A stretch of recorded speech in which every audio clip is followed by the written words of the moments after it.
Let me say it's always a treat and a joy to have Sam Levine. And this morning, the Celtic Band, he has a couple of different bands, but thank you all for being here, for the beautiful music that you're sharing with us. I want to recognize another group that's here. You may not know this, but we have a scout troop here at Woodmont, Troop 92, and a couple of them are here this morning, and I'd like to ask Paul Benny, Mark Brandon, also Paul's son, if they would stand, we can recognize them and show our appreciation for them.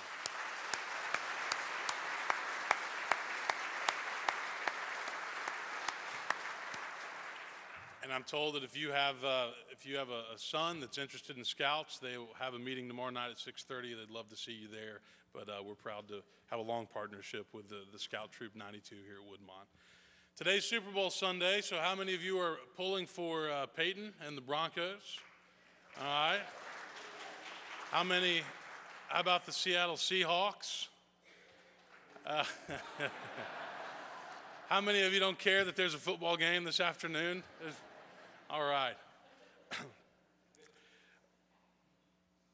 If you look in your bulletin, there's an insert. We have a couple of new classes starting Wednesday night. One will be on the ethical implications of the Sermon on the Mount, and the other is a class led by Quinn Financial Partners. You'll hear a little bit more about that later in the service, but I encourage you to come and join us midweek for fellowship and for those educational opportunities. Please join me in prayer this morning. Loving God, may the words of my mouth and the meditations of all of our hearts be acceptable in your sight. You are our rock and our Redeemer. Amen. Today we begin a new series focusing on the Sermon on the Mount, which is the core of the Christian message. Last week I gave an overview of the Sermon on the Mount and why it is such a powerful text. We asked the question, why follow Jesus? And the answer to that question can largely be found in these three chapters, Matthew 5, 6, and 7. Most biblical scholars will tell you that the Sermon on the Mount was not a sermon given at one particular time, but it's a compilation of the core teachings of Jesus Christ, which is why it is such a powerful passage. It begins with the Beatitudes, and the Beatitudes are Jesus' understanding of the blessed life. And when Jesus uses the word blessed, we can translate that word to mean happy, fulfilled, content. However, we need to acknowledge that what Jesus considers to be the blessed life, is very different from what many people in our world consider to be the blessed life. If I were to ask you this morning to define happiness, what would you say? What are the things in life that make you happy? Would you call yourself a happy person? Are you happy on a regular basis? I went to a ministers' conference this week for a couple days in Orlando, Florida. And as I was packing my bag to head to the airport, my 3-year-old daughter walked in the room and she said, "Daddy, where are you going?" I said, "Daddy has to go to a meeting." And she said, "Well, will you bring me a surprise?" And I said, well sure. What kind of surprise do you want? Now, keep in mind, she had no idea I was going to Orlando, Florida. But Montgomery said, "I would like a pink dress with a princess in a castle on it." And I looked at her and I said, I'll do my best. She got a stuffed Minnie Mouse because I didn't see a pink dress at the airport. But whenever you fly to Orlando, there are always a number of children who are on the flight, who are heading to Disney World, and they are excited. They're even giddy. Years ago, Walt Disney created a magical place that makes people happy, that makes dreams come true, especially for kids. But really, it doesn't take a trip to Disney World to make a child happy. Kids get excited over little things. Small gifts, building a fort out of pillows, playing hide and go seek, baking cookies, riding a scooter, getting ice cream, having their parents just play with them and pay attention to them. But adults aren't that way. The world has done a number on us. It beats us up. It disappoints us. It hurts us. And I often wonder, at what time in our lives do we lose that childlike sense of magic, innocence, wonder, and adventure? At what time in our lives do we become so jaded and callous that we cease to find joy in the little things like children? When does that happen? There was an op-ed that appeared in the New York Times back in December. You may have read it, written by Art Brooks, and it was titled "A Formula for Happiness." And in that article, Brooks argues that 48% of our happiness, almost half, is predetermined by our genes. Another 40% is the result of things that have happened to us in our recent past, and that changes because things continue to happen to us, some good, some bad. And the other 12%, he said, has to do with focusing on four basic things: faith, family, community, and work. And in America, it does seem that our careers and our jobs play a huge factor in determining our level of happiness, especially for people who work all the time. William Barclay once said that there are three things that you need in life to be happy: someone to love, something to do, and something to look forward to. Someone to love, something to do, and something to look forward to.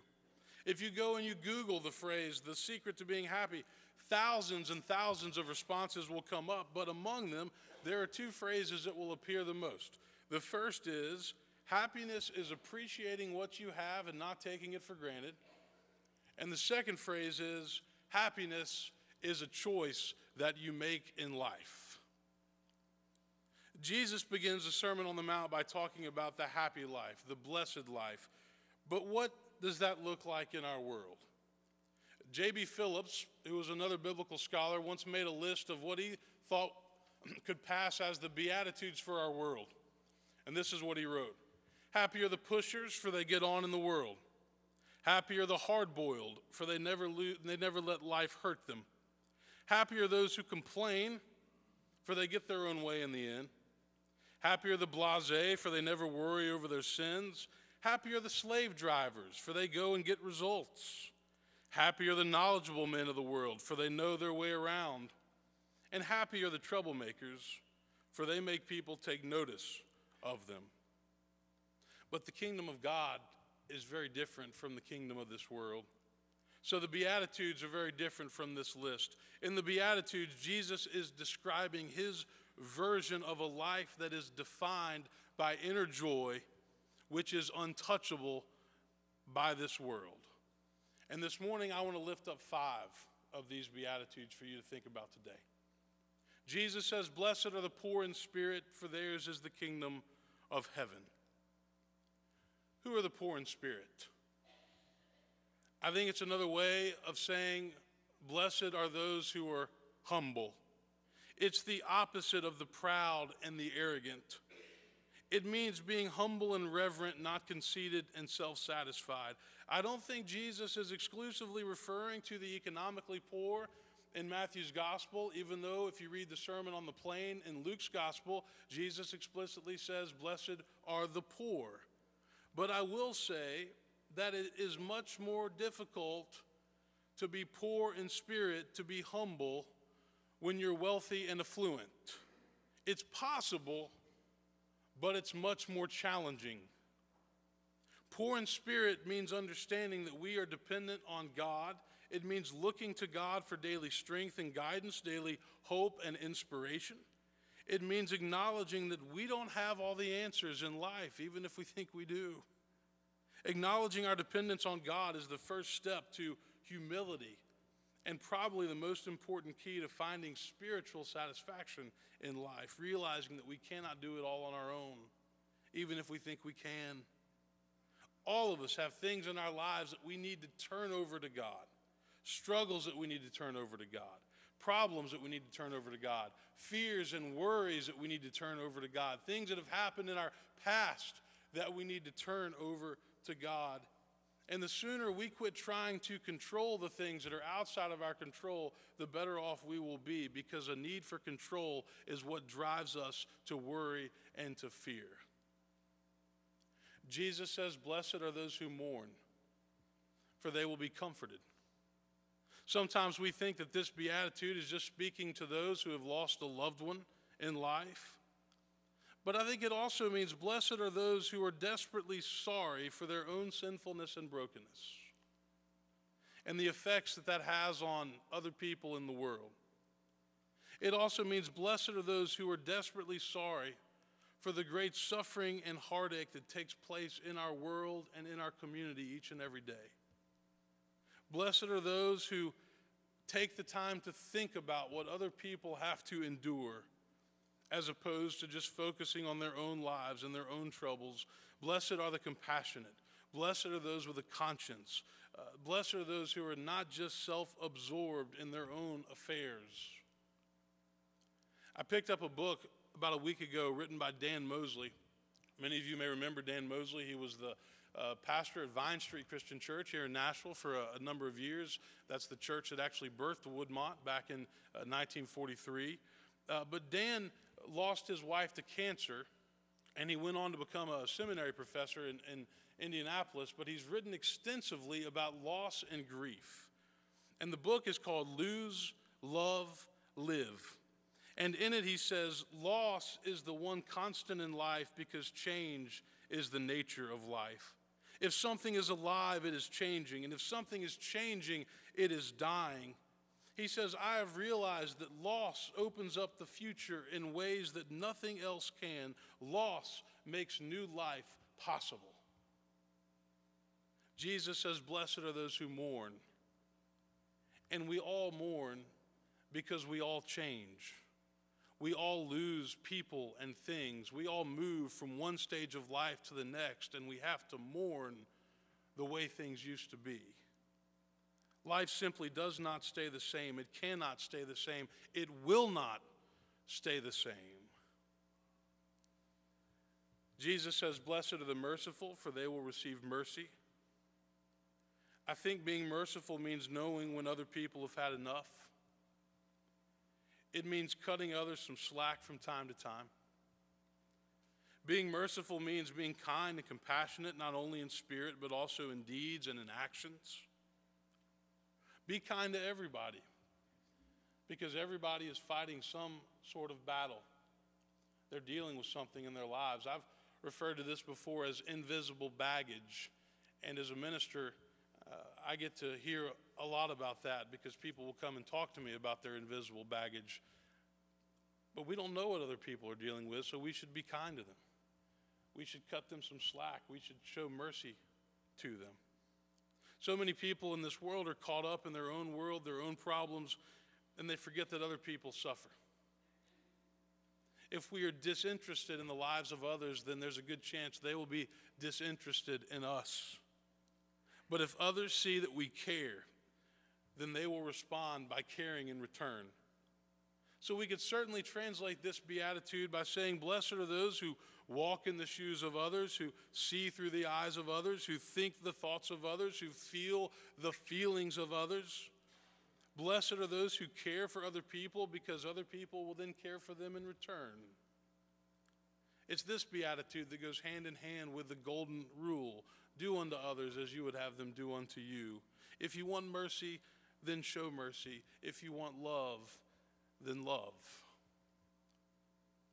Jesus says, blessed are the pure in heart, for they will see God.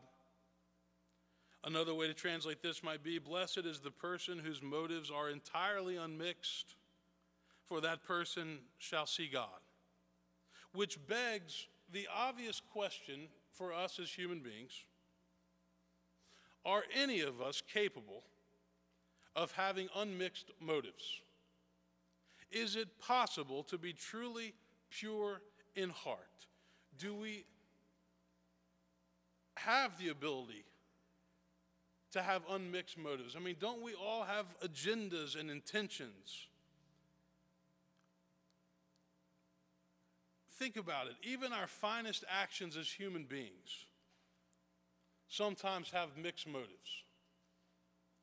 For example, do we do the work of the church and the work of Jesus Christ for our own prestige? Do we show up on Sunday mornings to feel better about ourselves? Do we get credit for being here? Do we get our spouse to just get off our back, leave us alone, quit telling me we need to go to church? Or do we show up to truly worship God and to be a part of the community, to sense and experience the transforming love of God and the Spirit when we gather together to worship? Do we give to charities selflessly or with a desire to be recognized for our generosity? Do we read the Bible and pray on a regular basis to be pious or to be in communion with God? Jesus says that those who are pure in heart with unmixed motives will see God, and this beatitude has to do with our intentions. And we should always ask, what is our intention? And this can be a hard question. Lastly, the final beatitude I want to lift up today, one of my favorites. Blessed are the peacemakers, for they will be called children of God. There's a difference between peacemakers and peace lovers or peace seekers. Many of us love peace, but how many of us go and work for peace? There is a proactive component to being a peacemaker in this world. We are called to build bridges. We are called to reconcile relationships before they become completely broken. We are sometimes called to face difficult situations in order to make them better instead of just avoiding them. I heard a professor at Vanderbilt a couple of years ago speak to the Rotary Club downtown, a guy named John Locks, and he made a comment that I haven't forgotten. He said, there is a lot of passivity in our culture. Many of us will do everything in our power to avoid conflict, to avoid difficult situations, because we don't want to deal with it. But avoiding difficult situations is not always what leads to peace. I shared a number of quotes over Advent by a theologian named Stanley Hauerwas, and I spent some time with him this past summer at Sewanee. But Hauerwas wrote a book called The Peaceable Kingdom, and one thing that he says is, our need to be in control is the basis for the violence in our lives. For since our control and power cannot help but be built on an insufficient basis, we must use force to maintain the illusion that we are in control. We are deeply afraid of losing what unity of self we have achieved, and any idea or person threatening that unity must either be manipulated or eliminated. Robert Schuller, who pastored the famous Crystal Cathedral in Los Angeles for a number of years, once asked the question, who are the peacemakers? They're not necessarily the people who are talking about peace all the time. Peacemakers are those who are doing something, creating something, building something, bridges mostly. Maybe the peacemakers are people like you and me who in our own ways are trying to bring Jesus into human hearts. Do you want peace in your family? Do you want peace in your community? Do you want peace in other races and cultures? Schuller says there will not be peace anywhere as long as there is a war going on in your heart and in your soul. And I've always believed that if peace is to happen in this world on any level, it has to begin in our own hearts. We cannot be peacemakers if we personally do not know what real peace is. And when somebody is not at peace with themselves, they will lash out against others. They will blame others. They will try to manipulate others, and it becomes obvious very quickly. I think finding inner peace is one of the most challenging aspects of the spiritual life. It's not easy. But we first must find inner peace if we are to be peacemakers in this world. These are 5 of the Beatitudes, some of the greatest words of the Christian faith. According to Jesus Christ, these are the keys to the blessed life, the happy life, the fulfilled life. We know them. We've heard them. But the important question is, do we trust them and do we live them?